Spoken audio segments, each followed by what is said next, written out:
Today we are going to do a deep dive on oxidative stress and a closely related topic, mitochondrial function and/or dysfunction. I think it's a hugely important topic. If you were around for the video that I did on chronic inflammation, I had mentioned in that video that oxidative stress was a close cousin and that I would probably be doing a video on that as well in the future. And so this is that video, but also understanding what oxidative stress is, how it could be impacting your recovery after a neurologic injury, such as a stroke, but also how it could be impacting your overall disease progression if you have MS or Parkinson's disease. And for some of us, maybe that we don't have a neurologic diagnosis at this time, how by understanding oxidative stress, you might reduce your chances of ending up with an age-related neurodegenerative disease like Alzheimer's. I'm sure all of us have someone in our circle that we know that has been impacted by Alzheimer's, and there really are things that you can do today to decrease your risk of developing a neurodegenerative disease that is age-related. So I promise you this video is going to be extremely simplified, extremely easy to follow, but it's going to give you all of the foundational information that I believe you need to understand your disease process and what's going on in your body, but also to understand what's going on in your body so that you can optimize your recovery and your overall life. If you're new to this channel, I'm Tara. I'm a neurologic physical therapist. And on this channel, we talk about anything and everything related to mobility, health, fitness, and mindset in the context of neurologic injury, with the end goal of empowering you with as many tools as possible to take ownership of your rehab and your overall health, to live an overall more mobile, more active, pain-free, happier, healthier life. So first, before we dive into oxidative stress, I just want to lay a foundation or paint a picture at what actually is going on under our skin that allows us to move, plan movement, start movement, stop movement, grade movement. How does our brain or our body work that allows us to think, plan, reason, create memories, speak our native language, execute a plan? How does all of this happen? Well, it comes down to our brain, which is really the main hub or the command center of our body. So there's a lot of information that goes into the brain. So we call that those sensory neurons or sensory information. And then there's an output system, which is our motor system. That's extremely simplified and extremely big picture, but just to help you understand kind of how our body functions. And then within that central nervous system, we have cells. So the main cell that is going to be the focus of our attention today are neurons. Those are the main cells. So a neuron has a cell body, and then the way that these signals travel is along long kind of wires, just like you have electrical wires called an axon that take a signal from one cell to another cell. And then we have a sheath around that axon that helps it to conduct, and that's called myelin. So most of you that have MS will kind of understand what that myelin is, because that's the area of your central nervous system that has been impacted. So that is a big picture of how communication gets to and from the brain. And then beyond that, it goes a little bit deeper into neural networks. So neurons in the brain communicate with each other as well to help us perform most of those functions that I mentioned earlier. But there's one other type of cell that's in the brain besides the neurons, and those are glial cells. And glial cells help to bring provisions. There's a glial cell that helps to bring provisions to the neuron from the blood vessels. Those are called astrocytes. And then the other one that's important for our discussion today are oligodendrocytes, which are the cells that make myelin. So super, super important, again, for those of you that have MS. And then also there are glial cells that are kind of like the immune system of the brain. So the brain has its own immune system, and that is going to be important in some of our discussion today as well. So now that we kind of have that lay of the land, when the brain is functioning properly or in quote unquote good health, our neurons are in what we call homeostasis. So everything is nice and balanced. That's where we want to live. When our neurons get out of homeostasis or out of whack, that is when problems happen. So really the cell's job throughout the day, again, is just to maintain that homeostasis. So just to keep this all tied into why most of you watch this channel, when it comes to MS, there is an imbalance, or there's something that's out of whack that's in particular impacting the myelin. And we'll get into that a little bit more, but most of you already know that. And when you lose myelin insulates that electrical wire that we talked about. When you lose that myelin, you have decreased conduction. So helps to explain a lot of your movement problems, fatigue, brain fog, depression. It can really be the root cause of most of those problems, is having this decreased conduction along the neurons. If you have Parkinson's disease, that is premature cell death of the neurons in something called the basal ganglia, or the dopamine producing neurons in that area of the brain. And then when you don't have dopamine is a neurotransmitter. It creates a lot of the movement problems associated with Parkinson's disease, such as the rigidity, the freezing, the tremors. That is all from cells dying prematurely in an area of the brain that produces a neurotransmitter. Now, if you guys remember from a previous video, just to review, neurotransmitters are chemicals that allow nerves to communicate with each other. So as I mentioned in that video, neurons can't really talk to each other with like a verbal language, like I'm talking to you now, and they basically do it via neurotransmitters. So these chemicals either will turn a neural network on, or they'll kind of turn a neural network off, or they'll modulate a neural network in some way. But there's usually some sort of chemical exchange between neurons that allows these things to happen. Now, again, just kind of tying this all in to all of you guys, if you've had a stroke, and I've talked about this before, blood flow is cut off. So that gets that homeostasis out of whack. When blood flow is cut off, that deprives the cell of oxygen, which is vital for that cell to survive. And then that initiates a cascade of events that causes a lot of the symptoms that follow a stroke or a blood clot in the brain. And then we cannot forget about Alzheimer's. That this is something that's just becoming more and more prevalent, and I think it's really important to talk about.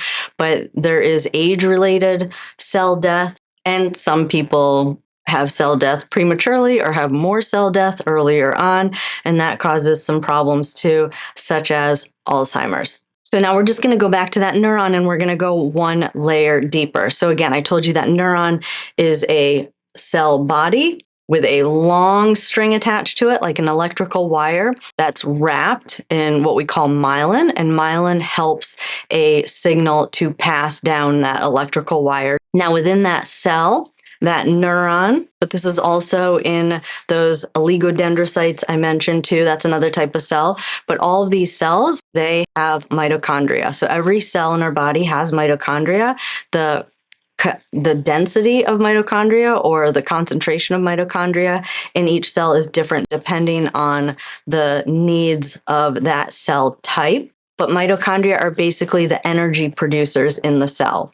So the type of energy that we use is ATP, or adenosine triphosphate, for those of you that remember that from your high school or your college physiology class.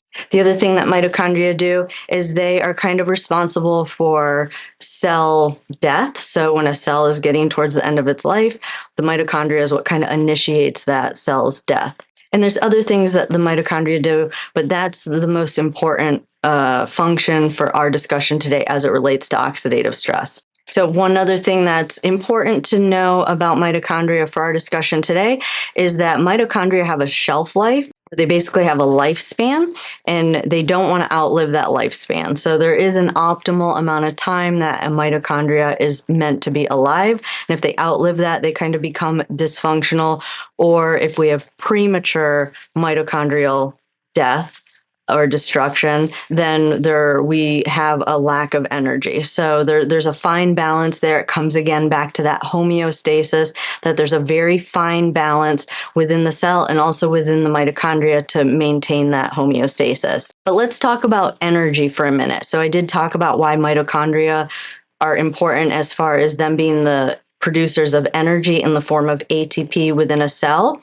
Well, let's talk about why neurons or why the central nervous system needs energy. The main reasons. So the main reasons that there are energy demands in the central nervous system is one, for neurotransmitter, those chemicals I mentioned, to release them from one neuron and to be accepted by another neuron. That requires energy. And then the other big consumer of energy are the oligodendrocytes in the production of the myelin.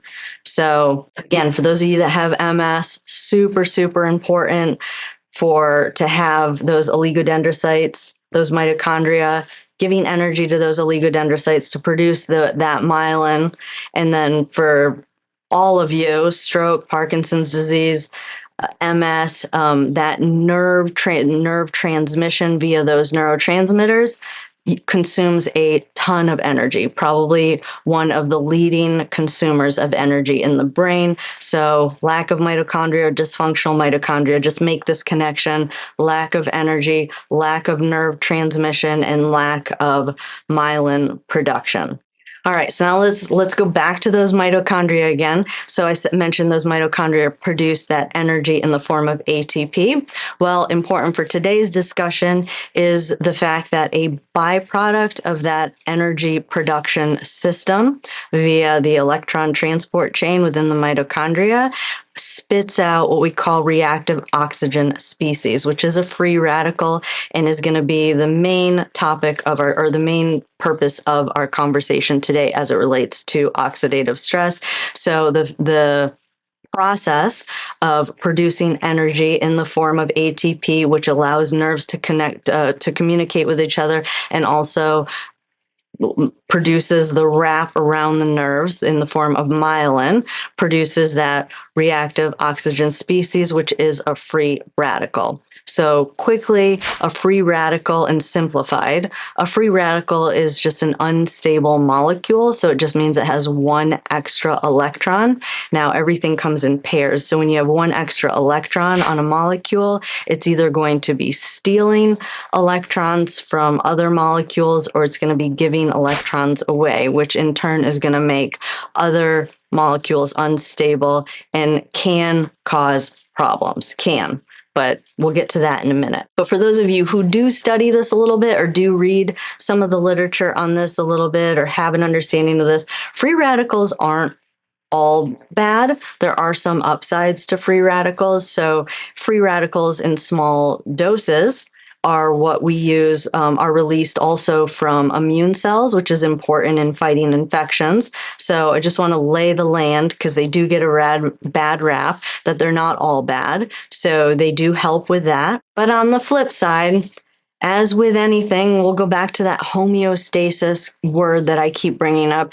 Anything that gets out of balance can be problematic, and so goes the case with free radicals, in particular for today's discussion, the reactive oxygen species. So if you have too much production in the mitochondria, that causes problems within the cell. It's either going to kill that mitochondria prematurely, or if it gets too high or there's too much of it, it'll leak out into the cell and it'll kill the DNA in that cell or damage the DNA in that cell, lipids, proteins, anything else that's in what we call the cytoplasm. So a cell has like a fluid in it, and the mitochondria are just kind of one component or organelle in this kind of fishbowl. If the fishbowl is the cell body, it'll cause damage to almost everything in that cell. But always looking for that balance or that homeostasis, there is a system in place that will neutralize those free radicals, and that is called our antioxidant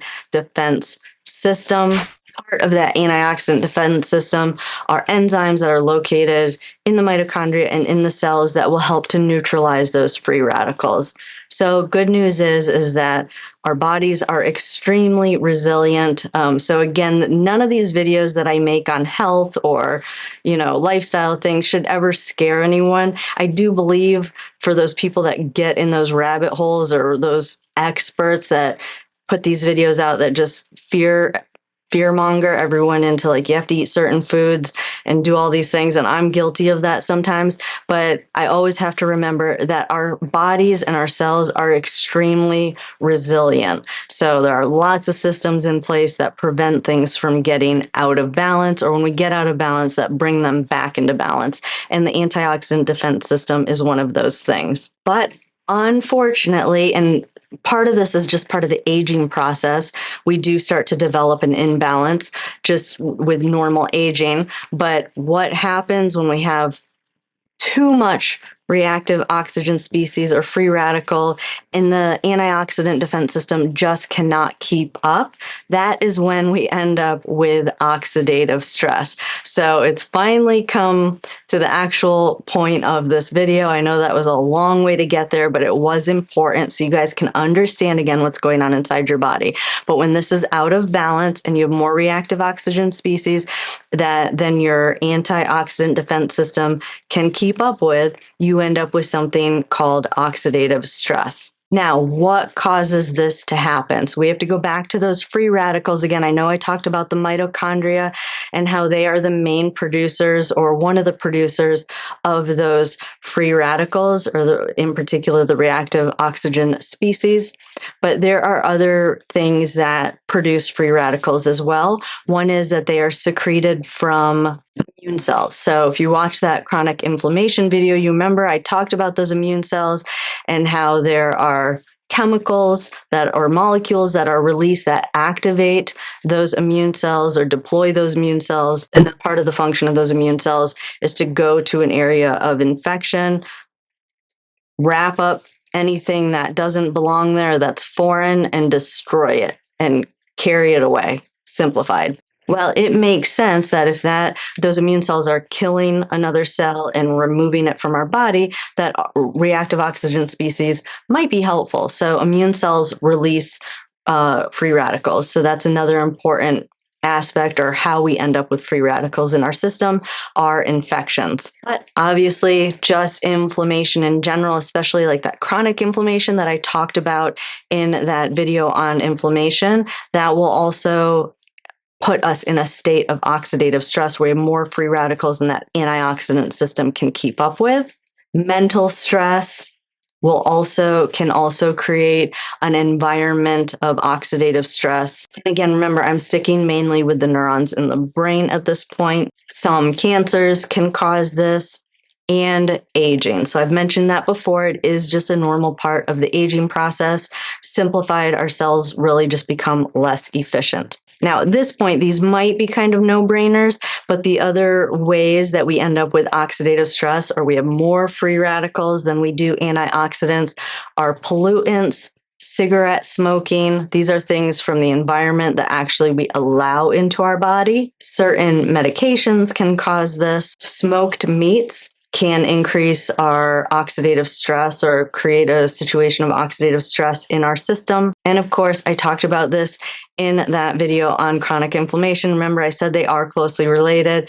Alcohol, household cleaning products, all of that, letting that stuff into our body. I think probably the main mechanism is that it activates our immune cells, and then those immune cells are what release that reactive oxygen species that I mentioned earlier. So let's just make a few more connections of how mitochondria, the brain, and oxidative stress, how they're all kind of intermingled, and why this all matters for all of you is that the brain is probably more susceptible to oxidative stress, or more vulnerable than outside of the brain and the spinal cord. And that's because it has the highest energy demand. So I touched on that a little bit earlier, but 20% of the energy demand of our entire body is devoted to our brain. So that means that there's more mitochondria in the neurons in the brain. So obviously when there's more mitochondria and more of that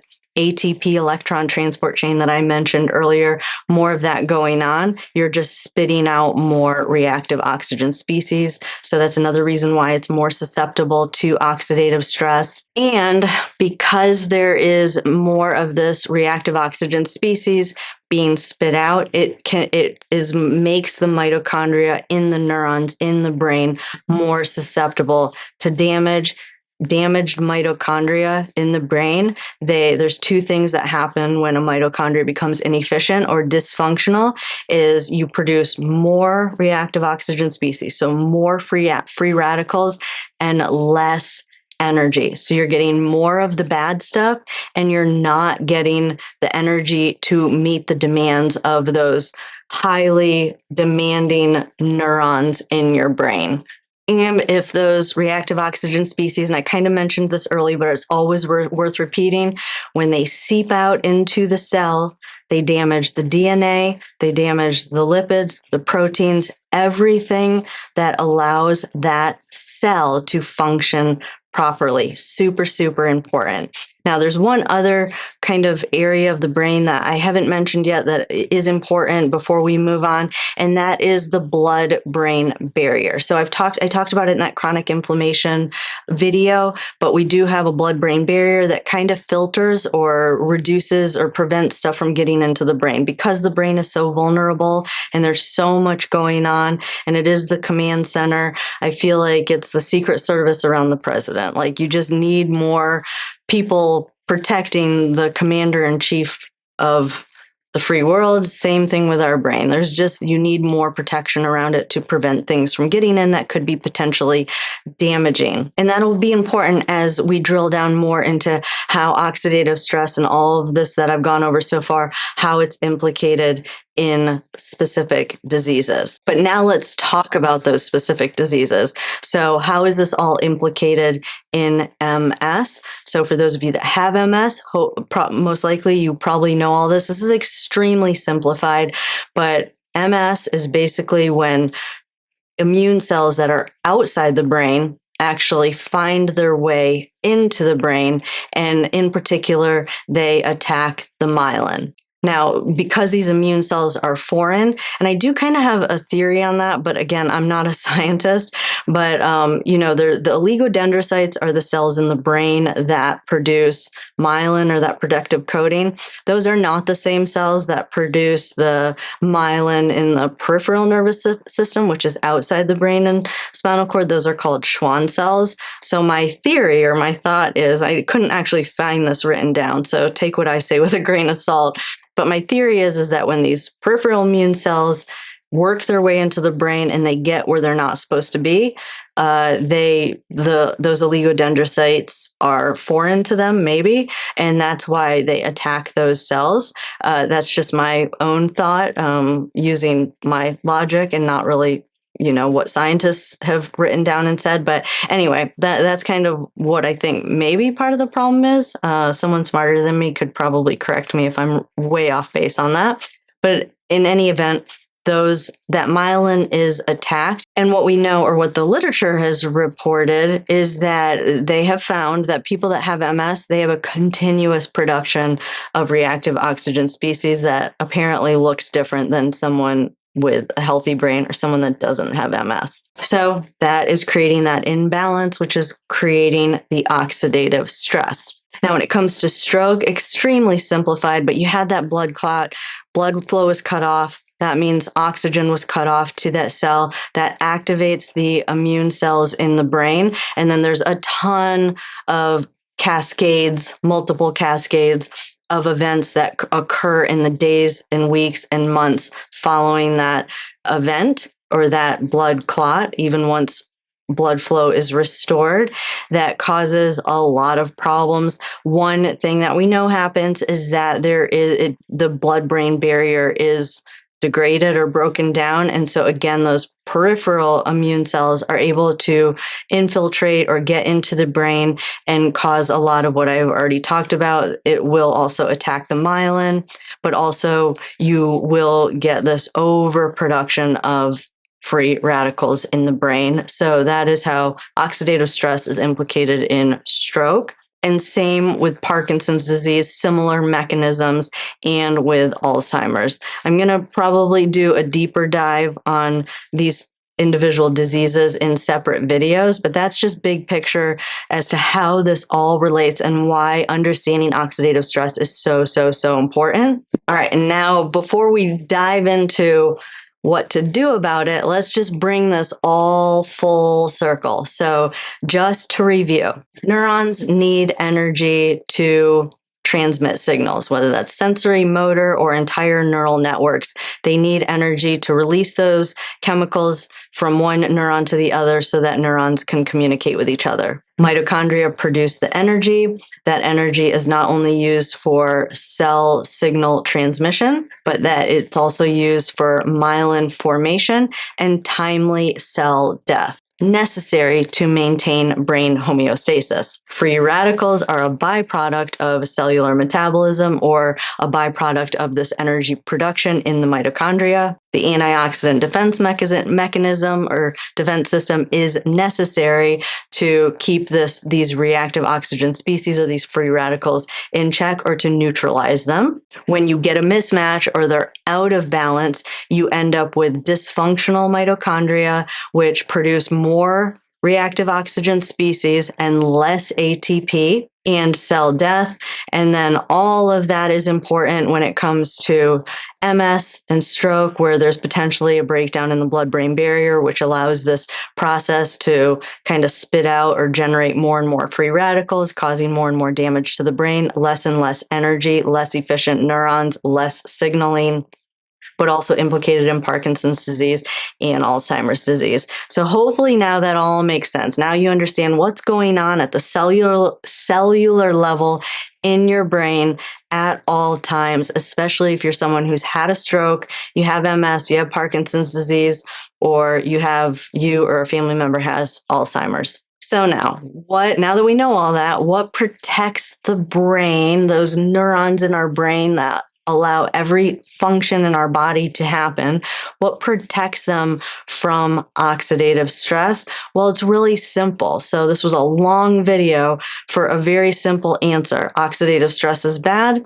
because you have too many free radicals and you don't have an antioxidant system to keep up.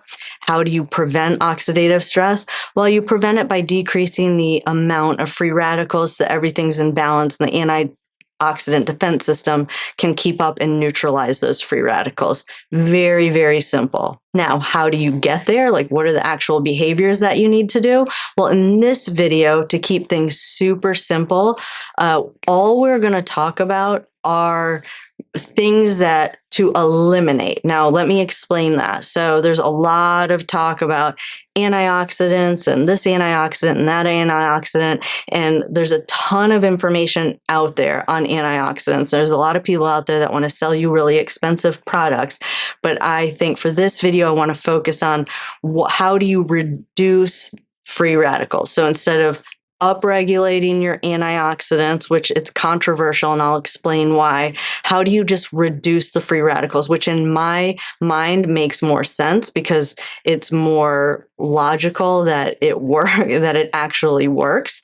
And here's what I mean is that we haven't produced, or the scientific community hasn't yet produced a strong body of evidence that suggests that taking in antioxidants, so getting antioxidants and putting them in your body, that those people have better health, less disease. So regardless of what the disease is, because I looked at several different disease processes, they don't see that correlation, but they do know that people that have oxidative stress have less disease. So we know that not having a lot of oxidative stress in your body is good and prevents you from getting disease and makes your brain more functional, but there's not strong evidence that taking in more antioxidants actually has an impact. So what I take away from that is that they haven't really proven yet that, like, when you take antioxidants in, that they're actually getting to the exact point, i.e., or in this example, the mitochondria, and doing what they need to do to build up that antioxidant system. That's just my theory. My other theory is that in America, we just don't like to do research studies. It's not financially beneficial, or there's no financial incentive to do studies on diet. But that's a topic for another day. But all of that being said, there are a number of things that we all can do, excluding for now the topic of getting in more antioxidants to build up our antioxidant defense system, there are things that we can all do today to reduce the production of reactive oxygen species or free radicals in the brain. And that's what I really want to focus on today. And what are those things? Reduce exposure to toxins of all kinds. And none of us are 100% at this, I promise you. So even if you think you're super healthy and you do everything right, and not to scare anyone, because I believe our bodies are very resilient, but if you don't need certain cleaning chemicals, maybe try something that is less toxic. If you smoke, quit smoking. I know that's easy for me to say and hard for you to do, especially if you're someone that's been smoking for a long time.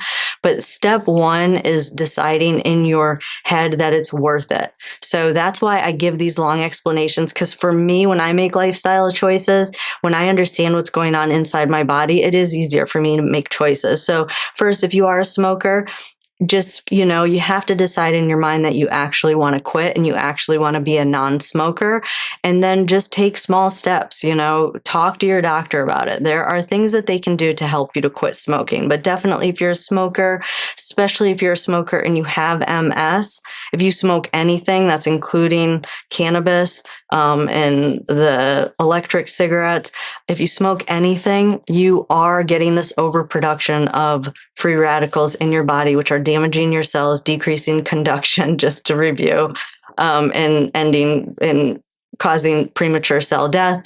But definitely quit smoking if you can. And here's the big one. And again, no one is perfect at this, but eliminate all processed foods. Now, if you live in America, this is not easy. So I'm sure there are opportunities for all of us to find those processed foods and get them out of our diet, especially if you have MS or Parkinson's disease. I think it's better. That might be a little bit strong of a statement, but I think it's as beneficial as all the medications that you're taking. Eliminate all processed foods. I've talked about that in other videos. That's anything that has a shelf life, anything in a box, anything that has been through a third party, seriously. Anything that has been through a third party between the farm and your mouth. If it does not look like it did when they pulled it out of the ground, then it has been processed.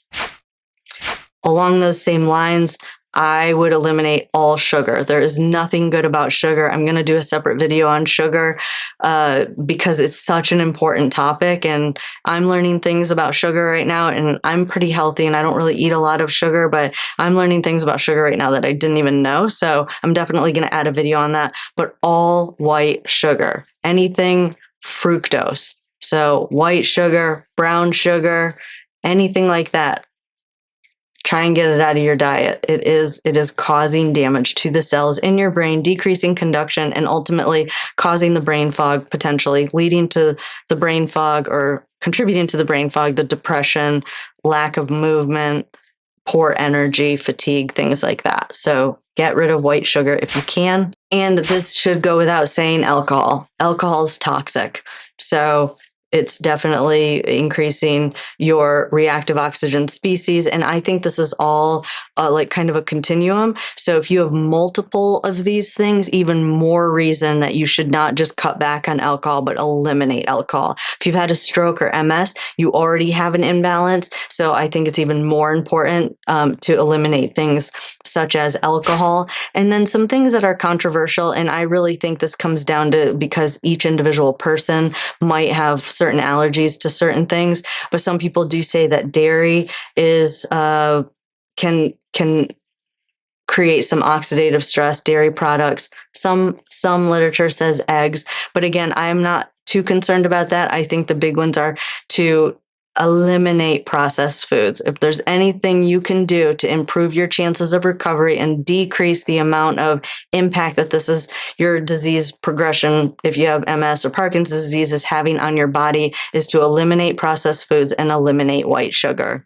and eliminate alcohol and stop smoking. Those would be the main four. The other one is, and I talked about this recently in the sleep study, the next one is to get adequate sleep. I talked about that in a sleep study or in the sleep video. I will link that video below. So important. If you're not getting 7 to 9 hours of quality sleep, or you snore, or you have sleep apnea, or you suspect you might have sleep apnea, then definitely get that checked out and try and get your sleep back on track to where you're getting good quality 7 to 9 hours of sleep at night. Along those same lines, what helps to kind of set our circadian rhythm is to get daylight early in the morning. So that doesn't have a direct relationship to oxidative stress, but I do think it's important to keep your body, your sleep cycle, sleep-wake cycle on track with the circadian rhythm, which is super important to just overall health, growth hormone, BDNF. A lot of you ask me about that. Production of that or upregulation of BDNF, it comes down to quality sleep. So I definitely think quality sleep is super important, and reducing exposure to chemicals, which I think I already said, but that one's super important as well. And now, why do I think all of that is important for all of you? And I said it in another video, but it definitely is worth repeating. If you are not doing 80% of all of those things that I just went to reduce oxidative stress, and you are spending money on stem cell therapy, which, to be fully honest with you all right now, there is not strong evidence that suggests you will have any clinically or statistically meaningful improvement in your disease process. So, but more importantly, if maybe you think, okay, I'm just going to do this out of the small chance that they just haven't figured out, the scientific community just hasn't proven it yet, but it really is. Think about this.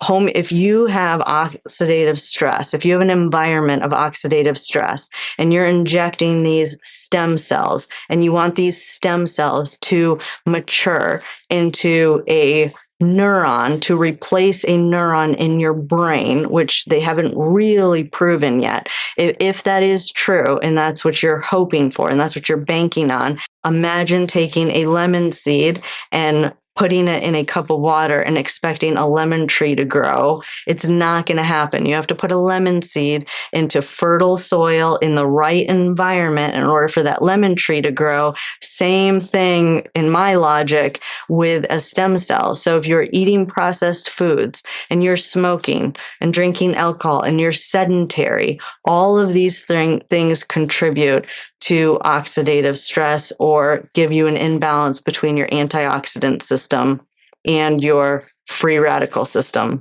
And so, in my opinion, I just think you are wasting money. Same goes with hyperbaric oxygen therapy, HBO or HBOT. A ton of you spend anywhere from $300 a session to $400 a session. Some of you have been doing it for months, so you've spent thousands of dollars. Some of you have machines in your home and you're paying a rental fee. If you are spending all that money with the thought that you're going to drive more oxygen into the neurons in your brain, but you have a ton of free radicals. Well, first, let's just talk. They haven't proven yet that if your oxygen levels are normal, I just read this recently, but if your oxygen level, if you're at 96 to 98% oxygen saturation, they don't believe that having more oxygen actually helps. But the logic is that you're driving more oxygen into the brain and potentially into the neurons in the brain to help with the healing process. I just don't think sending a bunch of oxygen, simplified, to the brain and having this environment that is not optimal is doing any good. And I really do think it is a waste of money. So just consider this, and consider oxidative stress, and consider cell homeostasis in your brain and all the benefits with transmission and overall function, with getting that more in balance. I definitely think you should focus more of your attention there. I feel like it's cheaper, costs nothing to eliminate certain foods. It costs nothing to quit drinking alcohol, and it'll actually save you money. It costs nothing other than effort to quit smoking. It costs nothing physically, monetarily, to quit smoking. So I definitely think you should start with those things first. But I hope you guys found this video helpful. Again, this was more on the elimination side of things. I do plan to do more videos if you guys are interested in this topic about like antioxidants and kind of what the literature says. It's kind of conflicting, but I might try and just give you both sides of the argument as to, you know, whether taking in antioxidants is beneficial or not. If you want to see that video, definitely just leave me a comment letting me know so that I will start working on that video. But I hope you guys found this video helpful. I enjoyed spending time with you all today.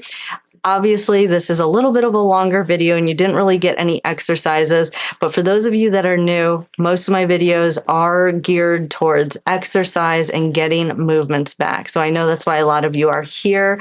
If you want videos this week, definitely head on over to Instagram where I post 1 to 2 videos with exercises every single week.